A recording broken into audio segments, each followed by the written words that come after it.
Hey guys, welcome back to the JPM Performance channel. It is once again shop tour time. I hope everybody got a chance to look at the M3 alignment video that came out earlier in the week. Quick little tips on setting your toe, front toe, just if your steering wheel's off basically, or if you've changed tie rod ends. Check that out. In the meantime, shop tour time. So it is April 7th. We are into our first full week in April, which means the weather's getting nice. We're having some storms, but also means we're getting closer to race time. So let's get into it here. So last week we were talking about the two comma engines that I was building for a customer and his son. You can see here we have one that is almost completed. I've just completed the valve lash, and so now it's just bolting everything on the outside, kind of finalizing this one up. Just about there.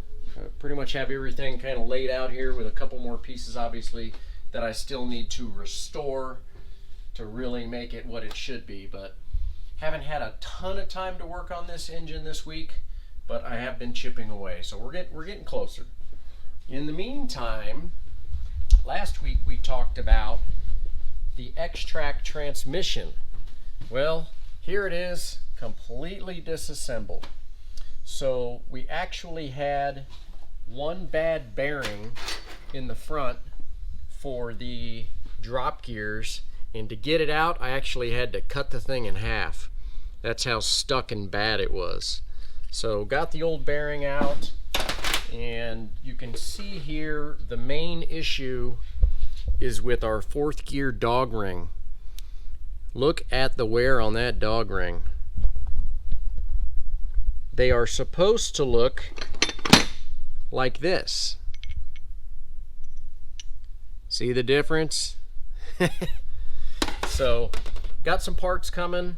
Obviously still need to clean everything up.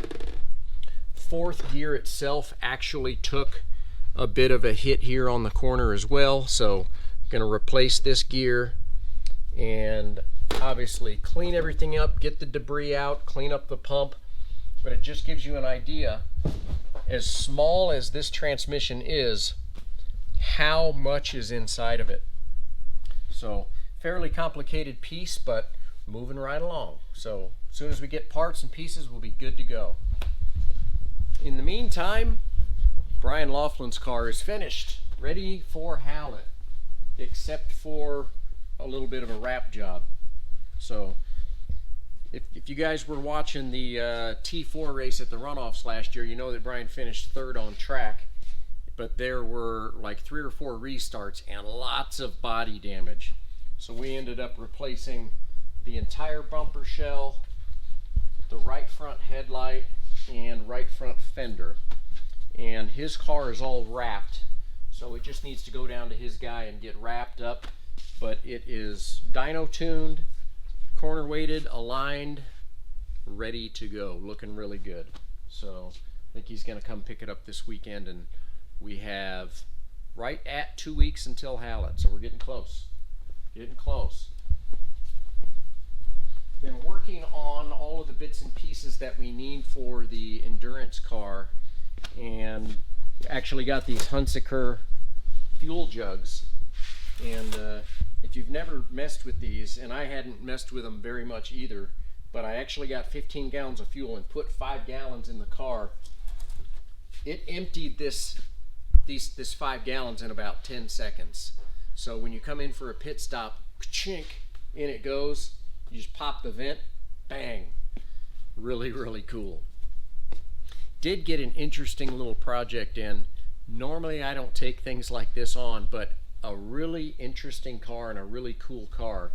One owner, 1997 Porsche 911 Carrera with 20,000 original miles. Really cool car. It would appear that we are lacking fuel pressure. So I'm actually going to get Brian's car off the lift and get this car shuffled onto the lift, but the car is just flawless inside and out. Real time capsule, really looks nice, but it will not start, so that's not going to work. So kind of a cool car. Really, I'm a sucker for cool cars like this. I don't really have time to fiddle with cars like this, but because they're so cool, I really enjoy it, so here it is. In the meantime, the yellow MX-5 is 100% ready to go. Just need to get it off the lift, have all of the stickers are going to be at the track for us to put on, but it's been completely checked over, got a new digital radio system in the car, and ready to go. So a few weeks ago you guys saw that I got those quick jacks. Well, I ordered something else that was on back order to really make your life easy. Check this out. These things are kind of big and bulky, but they make this little rack system where you can set them on their ends and then just roll it around and make your life a lot easier. So I think if you're going to get these, I would go ahead and get the rack while you're at it. So BMW wise, the car is still ready to go. Just kind of sitting here. Still needs a little bit of a cleanup, but I always like to do the final cleaning right before we go to the track so it stays in really, really good, clean condition. But we're just kind of in a holding pattern right now. Did get Eric's car onto the dyno and actually ran really, really good, but we had a trigger wheel that was a little out of round. And so when your trigger wheel is slightly out of round, that means it's wobbling. And these Hall effect sensors, we only run them about 12 thousandths gap. And so I'm in the middle of finalizing a new trigger wheel setup so that we don't have as much run out. But it ran great. I mean, everything ran good. We just need to finalize this. So what happens when your trigger wheel is slightly out of round? It's only going to give you so many RPMs. So we can only get about 78, 7,900 RPMs out of the engine before we started getting a trigger reference error. And with some further investigation, sure enough, we've got a little bit of an out of round trigger wheel. So we'll get that fixed this week, get the car back on the dyno, and he's going to be good to go. So that's where we're at this week, guys. Heading off tomorrow to the Ozark International Raceway. I've actually been watching some in-car video. It's a pretty interesting looking track, so I think I'm going to get some footage while I'm there of the facility and should be able to show you guys a little bit more about what's going on at this new exciting track. It looks like a lot of elevation change, blind corners, good brake zones, not a really high top speed, but a really good technical driver's track. So looking forward to that this weekend, and we'll talk about that a little bit next week.